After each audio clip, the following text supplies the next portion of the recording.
BJP के सभी 7 मोर्चे देश भर में करेंगे बड़े सम्मेलन। प्रधानमंत्री मोदी, गृहमंत्री अमित शाह करेंगे संबोधित। बीजेपी अध्यक्ष नड्डा और रक्षा मंत्री राजनाथ सिंह होंगे शामिल। आज से 2 दिन के गुजरात दौरे पर अरविंद केजरीवाल पंजाब सीएम भगवंत मान के साथ भरूच में करेंगे रैली। जेल में बंद आप विधायक से भी मिलेंगे। 8 राज्यों में कांग्रेस इलेक्शन कमेटी की घोषणा। एमपी में जीतू पटवारी, राजस्थान में रोडसरा का जिम्मा। वॉर रूम प्रचार समिति भी बनाई।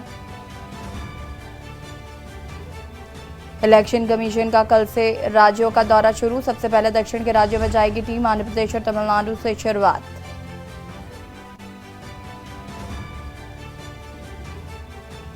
ज्ञानव्यापी की सर्वे रिपोर्ट 4 सप्ताह तक नहीं होगी सार्वजनिक। 24 जनवरी तक रोक। एएसआई की याचिका स्वीकार।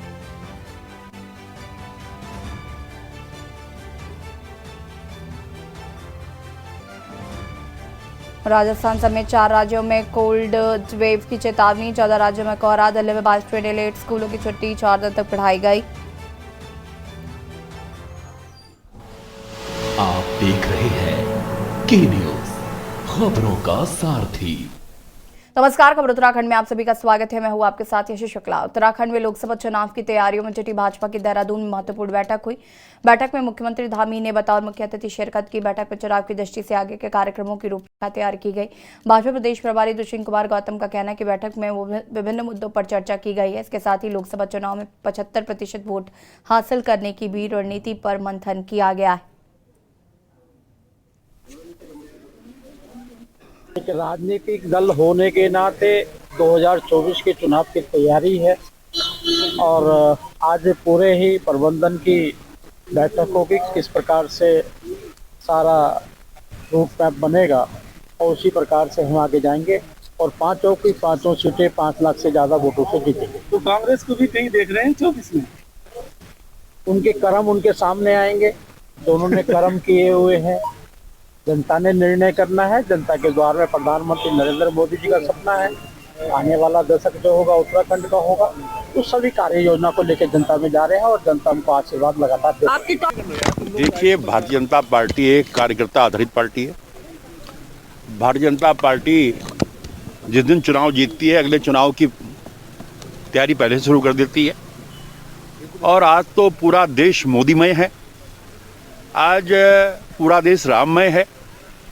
आज करोड़ों करोड़ों लोगों की आस्था का मंदिर जिसका लोकार्पण मोदी जी करने जा रहे हैं। और प्रधानमंत्री मोदी जी ने 400 प्लस का नारा दिया है। और विकसित यात्रा में और अक्षत प्लस यात्रा में मैं जहाँ जहाँ भी गया मुझे दृश्य दिखाई दे रहा है। इस बार भारतीय जनता पार्टी की जहाँ 400 सीटें आने वाली हैं वहीं मतों का अंतर बहुत अधिक होने वाला है।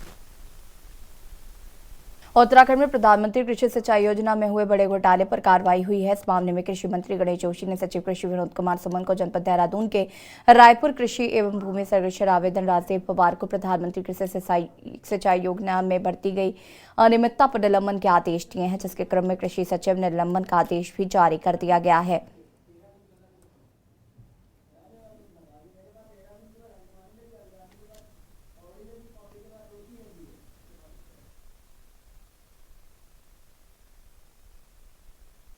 के अंदर कोई भी व्यक्ति हो, किसी को कितना भी बड़ा किसी का आशीर्वाद प्राप्त हो, उसके खिलाफ कार्रवाई होती है। अगर आपने देखा होगा कि उसमें हमने एक को निलंबित कर दिया है, 3 अधिकारियों की हमने एक्सप्रेशन कॉल की है।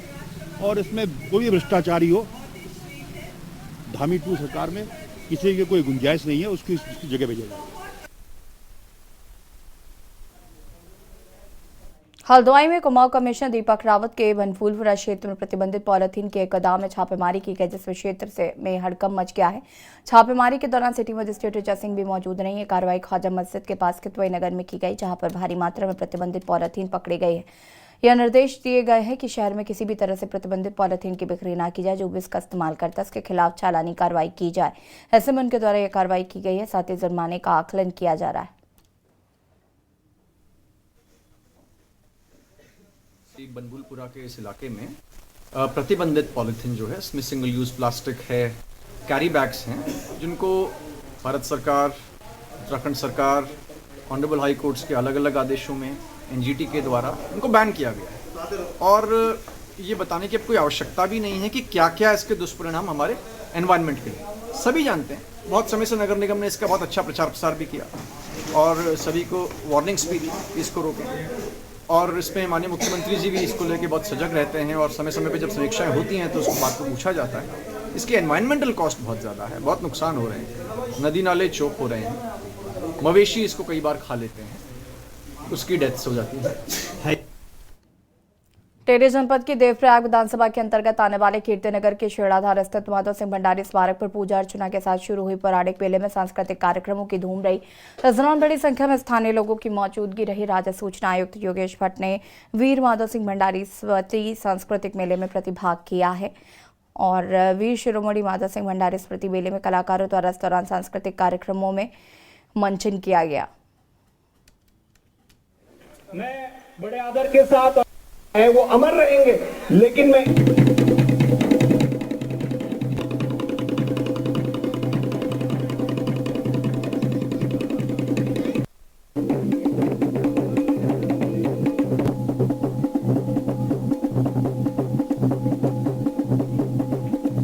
उत्तराखंड वैसे तो वीरों की भूमि रहा है, लेकिन माधव सिंह भंडारी का जो हमने सुना है, पढ़ा है, माधव सिंह भंडारी एक ऐसे वीर के रूप में दर्ज हैं इतिहास में कि जिनको जो है महावीर से भी अगर ऊपर कोई पदवी हो सकती है तो वो दी जा सकती है और वो प्रेरणा के स्रोत हैं हमारे पूरे प्रदेश के लिए और इस क्षेत्र के लिए कि एक कर्मवीर के तौर पर, एक योद्धा के तौर पर, एक सेनापति के तौर पर और एक उससे भी ऊपर एक कुशल इंजीनियर के तौर पर जो उन्होंने एक मिसाल कायम की, वो आज चार सदी बीतने के बाद भी वो आज प्रासंगिक है और प्रेरणा का एक बहुत बड़ा स्रोत है। जो हमारा वीर माधव सिंह भंडारी स्मृति सांस्कृतिक मेला हो रहा है, ये सबसे पहले तो आपके हमारे सभी के लिए अत्यंत गर्व का विषय भी है कि उनकी जो वीर गाथा है उस सभी का मंचन वहाँ पर हो रहा है। हम सभी को उनके बारे में जानने का और उनकी वीरता को नमन करने का मौका मिल रहा है। उसकी तैयारियों में पहले से ही लगभग 1 माह पूर्व से तैयारियां पूरी हो गई थी और लगातार भी इसमें पुलिस और प्रशासन की टीम, प्रशासन की ओर से भी पीआरडी, वहाँ पर महिला पीआरडी तैनात किए गए हैं। पुलिस द्वारा पूरी मुस्तैदी से ट्रैफिक एवं लॉ एंड ऑर्डर की सिचुएशन को देखा जा रहा है। जितने भी वहाँ पर फड़ और आदि लगे हुए हैं दुकानदारों का, उसका भी विशेष ध्यान रखा जा रहा है। हमारे राज्य सूचना आयोग के अध्यक्ष जी आए थे, भट्ट जी, और उन्होंने भी काफ़ी हमारी समिति को आशीर्वाद दिया और जो भी है हम काफ़ी उनके सम्मान में जो जितना भी कर पाए। और बाकी तो हमारी मंचन के बीच में अतिथि लोग आएंगे, अगर कोई कमी रहती है हम उनसे भी माफ़ी चाहेंगे। रुड़की की सिविल लाइन कोतवाली पुलिस को बड़ी कामयाबी हाथ लगी। पुलिस ने 3 वाहन चोरों को गिरफ्तार कर लिया है, जिनमें से एक नाबालिग पकड़ा गया है। पकड़े गए चोरों से पुलिस को चोरी की गई 8 बाइक बरामद हुई। पकड़े गए सलमान और शहबाज 84 गांव के निवासी हैं, जो सुनसान इलाके में नशे की लत को पूरा करने के लिए महंगी बाइकों को चोरी करते थे। पुलिस के मुताबिक चोर रुड़की और आसपास के गाँव में मौके का लाभ उठाकर बाइक चोरी की घटना को अंजाम देते थे। एसपी हरिद्वार सर के द्वारा थेफ्ट व्हीकल रिकवरी के लिए अलग अलग थाना स्तर पर टीमें गठित करने के निर्देश दिए गए थे। इसी क्रम में कोतवाली रुड़की की पुलिस टीम के द्वारा 2 अभियुक्तों सलमान और शहबाज निवासीगण 84 रुड़की को गिरफ्तार करते हुए उनकी निशानदेही पर 8 बाइकें बरामद करने में सफलता हासिल की है। इस संबंध में एक विधि विवादित किशोर को भी संरक्षा में लिया गया है। इन अभियुक्तों के आपराधिक इतिहास के संबंध में सरहदी थानों और जनपदों से जानकारी एकत्र की जा रही है। उल्लेखनीय यह है कि ये चोरी की बाइकों के कलर भी चेंज कर देते थे और कुछ बाइकों के पार्ट्स अलग करके बेचे जाने की बात भी इनके द्वारा स्वीकार की गई है। इस संबंध में सभी संबंधित के विरुद्ध विधिक कार्रवाई अमल में लाई जा रही है। लखनऊ से खबर आपको बता देते हैं, जहां पर अखिलेश ने बसपा सुप्रीमो मायावती पर किया पलटवार। मायावती के सवाल पर बोले सपा अध्यक्ष अखिलेश यादव, हम गठबंधन के साथ चुनाव लड़ रहे हैं, गठबंधन अपना काम कर रहा है, उन्हें परेशान होने की जरूरत नहीं है। अखिलेश यादव अधिवक्ता भाइयों से अपील की है और सहयोग मांग रहा है कि 24 में अपना एजेंडा घर घर तक पहुंचाएं। जो 14 में आए इन्हें 24 से बाहर करेंगे। गठबंधन अपना काम कर रहा है। अखिलेश यादव ने मायावती के बयान पर किया पलटवार।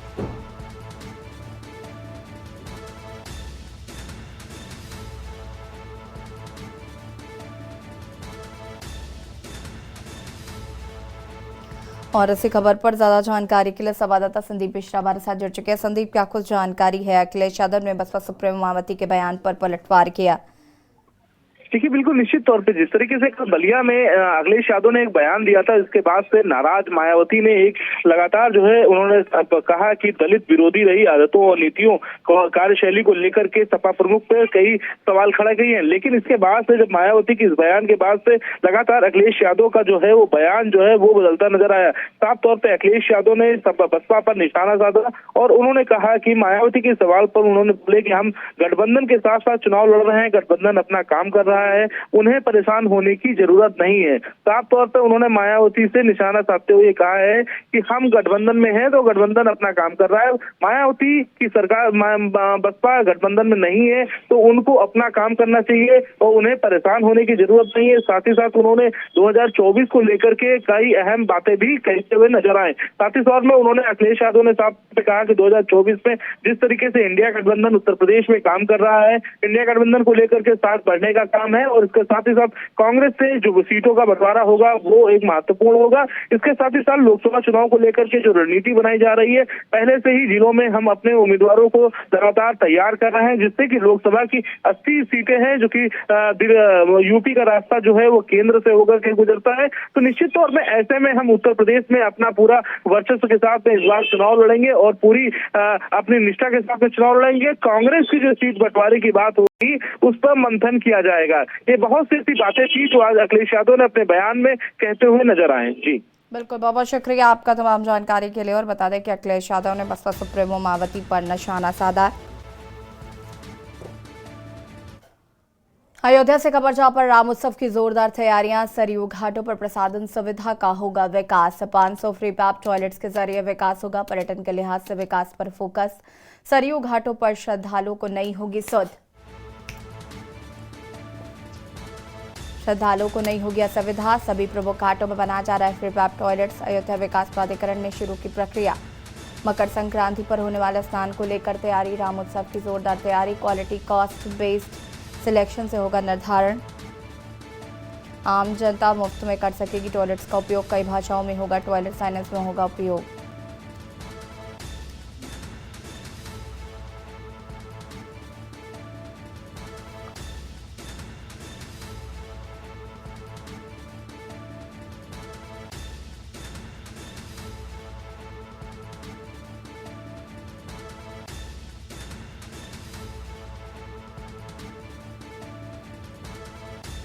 और इसी खबर पर ज्यादा जानकारी के लिए संवाददाता आरपी सिंह हमारे साथ जुड़ चुके हैं। आरपी सिंह जी, अभी अयोध्या जिस तरीके से लगातार सज रही है या राम लला के प्राण प्रतिष्ठा को लेकर तैयारियां चल रही हैं, ऐसे में आम जनता को मुफ्त में टॉयलेट्स का एक कहीं ना कहीं यहाँ पर उपहार दिया जा रहा है कि साफ सुथरे टॉयलेट्स मिलेंगे, कई भाषाओं में टॉयलेट साइनेज में उपयोग होगा, ये तमाम चीजें हैं, क्या कुछ जानकारी इसको लेकर?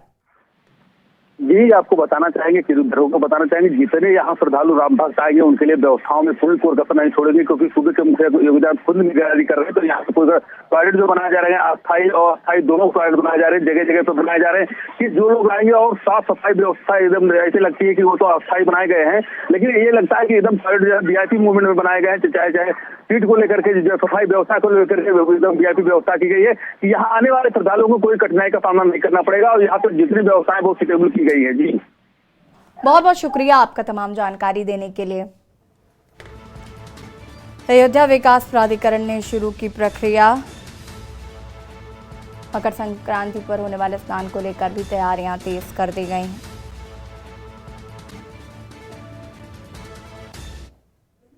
कानपुर से खबर, बिल्लौर की कानून व्यवस्था हुई बेपटरी, क्षेत्र में ताबड़तोड़ हो रही चोरी की घटनाएं। बता दें कि थाना क्षेत्र के चोरों ने बनाया कर्मस्थली, पुलिस के दावों के बावजूद चोरों के हौसले बुलंद, उत्तरी गांव के घर को चोरों ने बनाया निशाना।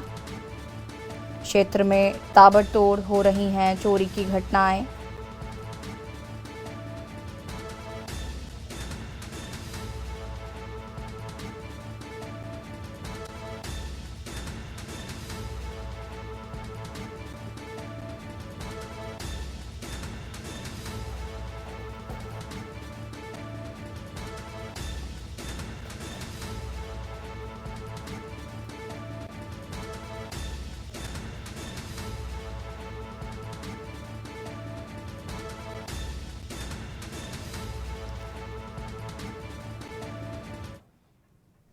रेनू सिंह, कहाँ रहती हैं आप? क्या घटना हुई है आपके यहाँ? हम भोपाल गए थे, मामा के यहाँ कार्यक्रम था, वहाँ गए थे, ताला सब लगा था। और वहाँ से लौटने के बाद मैंने कहा मेरे पास बैग है, लाओ इसमें अपने सेफ में रख दे। जैसे मैंने सेफ खोलनी चाहिए तो ताली टूटी थी इसका लाकर। फिर मैंने जल्दी से अंदर खोल के देखा तो लाकर टूटा हुआ था। मेरा पैसा और जेवर सब गायब था। कितना रुपया था लगभग? 40-50 हजार। और जेवर में क्या क्या था? और मंगलसूत्र। अच्छा, लगभग कितने रुपए की चोरी हुई है? लगभग 1.25 लाख की। नोएडा से खबर जहां पर इनकम टैक्स के लगातार चौथे दिन भी रेड जारी। पूछताछ और दस्तावेजों की छानबीन में जुटी टीम। बता दें कि भूटानी और 108 ग्रुप के कई लेन देन आईटी टीम ने पकड़े। दोनों ग्रुप कैश में प्रोजेक्ट बेचते थे, सबूत मिले हैं। इनकम टैक्स की लगातार चौथे दिन भी रेड जारी है। पूछताछ और दस्तावेजों की छानबीन में जुटी टीम। छापेमारी में करोड़ों का टैक्स चोरी पकड़ी गई। नोएडा आईटी की इन्वेस्टिगेशन विंग कर रही है छापेमारी।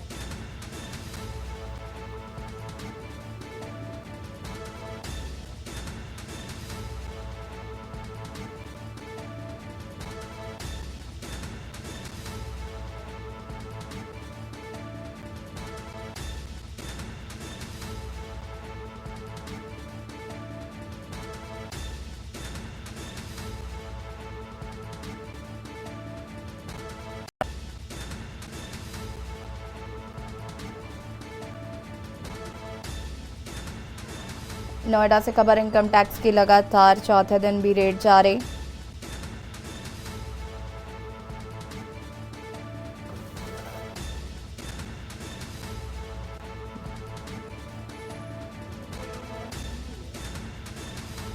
बता दें आपको कि करोड़ों की टैक्स चोरी पकड़ी गई है।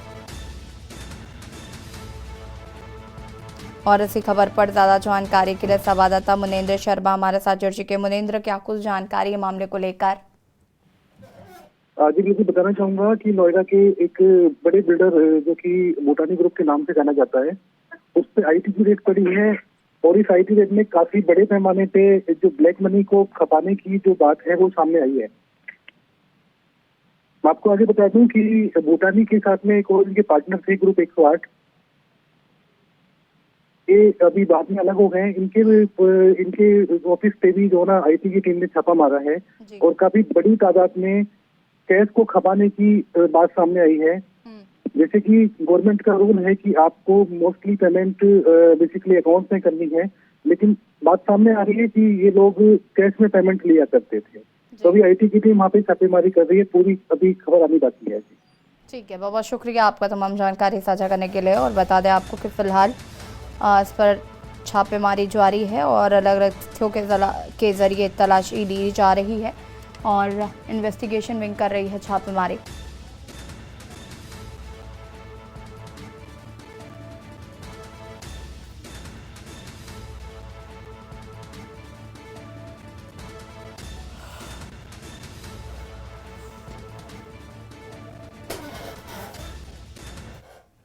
बरेली से खबर आपको बता देते हैं, जहां पर नवजात के शव को कुत्तों ने नोचा। प्रत्यक्षदर्शियों ने बताया कि कुत्ते छोड़कर गए हैं शव। आंवला नगर में मोहब्बतगंज गोटिया में मिला है शव। जांच में जुटी पुलिस। आंवला थाना क्षेत्र का ये पूरा मामला बताया जा रहा है। मोहब्बतगंज गोटिया में मिला शव।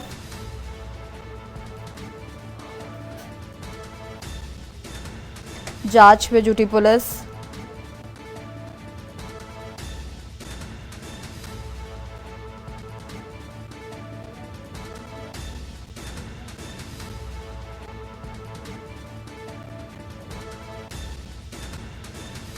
आंवला नगर में मोहब्बतगंज गोटिया का ये पूरा मामला बताया जा रहा है।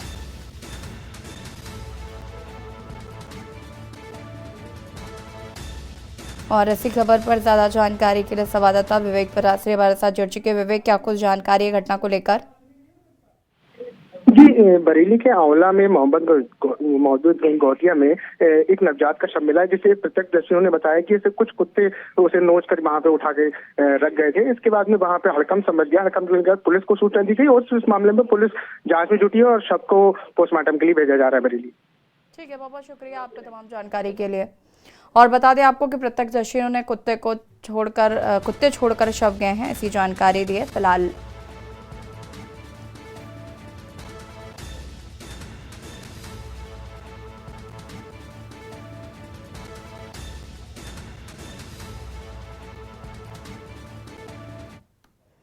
भारतीय जनता पार्टी के अल्पसंख्यक मोर्चा के राष्ट्रीय अध्यक्ष रहे तनवीर हैदर उस्मानी स्मृति में मुस्कान फाउंडेशन द्वारा कानपुर के सरसैया घाट में गरीब व निराश्रित छोटे छोटे बच्चों को बढ़ती ठंड के चलते गम, कैप और मोजे का वितरण किया गया है। इस अवसर पर कार्यक्रम में बतौर मुख्य अतिथि सम्मिलित हुए बीजेपी क्षेत्रीय अध्यक्ष प्रकाश पाल ने कहा कि इस विशेष कार्यक्रम में सम्मिलित होकर बड़ा अच्छा लग रहा है, क्योंकि कार्यक्रम में उन 90 के दशक के लोगों का सम्मान किया गया है जिन्होंने राम मंदिर आंदोलन में बढ़ चढ़कर भागीदारी की थी। इसलिए अब 22 जनवरी को उनके साथ पूरे भारतवर्ष के शरणार्थियों का सपना साकार होगा। भारतीय जनता पार्टी के अल्पसंख्यक मोर्चा के राष्ट्रीय अध्यक्ष रहे स्वर्गीय तनवीर हैदर उस्मानी जी की स्मृति में मुस्कान संस्थान द्वारा आज छोटे छोटे बच्चों को जाड़े के अवसर पर उनको कान और पैरों में पहनने के लिए वस्त्र दिए, टोपी और मोजा। साथ ही कुछ ऐसे कार्यकर्ताओं का सम्मान किया जिन्होंने 90 के दशक में राम मंदिर आंदोलन में बढ़ चढ़कर भागीदारी ली थी। अब उन सबका प्रयास उसमें एक अविस्मरणीय योगदान के रूप में है कि जिन्होंने 90 के दशक में राम मंदिर आंदोलन में भाग लिया, आज वो उनका सपना साकार हो रहा है। तो आज नमामि गंगे संस्थान विभाग द्वारा उनका सम्मान किया गया, अल्पसंख्यक मोर्चा द्वारा। तो इसी कार्यक्रम में मैं आया था। 22 जनवरी को अयोध्या में भव्य राम का मंदिर बन रहा है।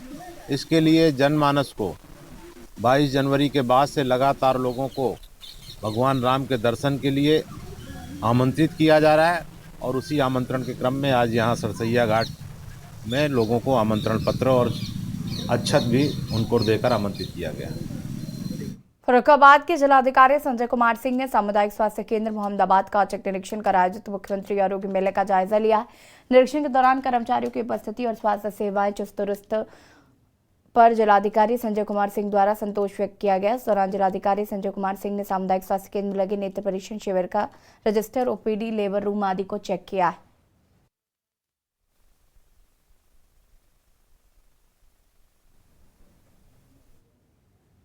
और बुलेटिन में फिलहाल इतना ही। देखते रहिए के न्यूज़ इंडिया। नमस्कार।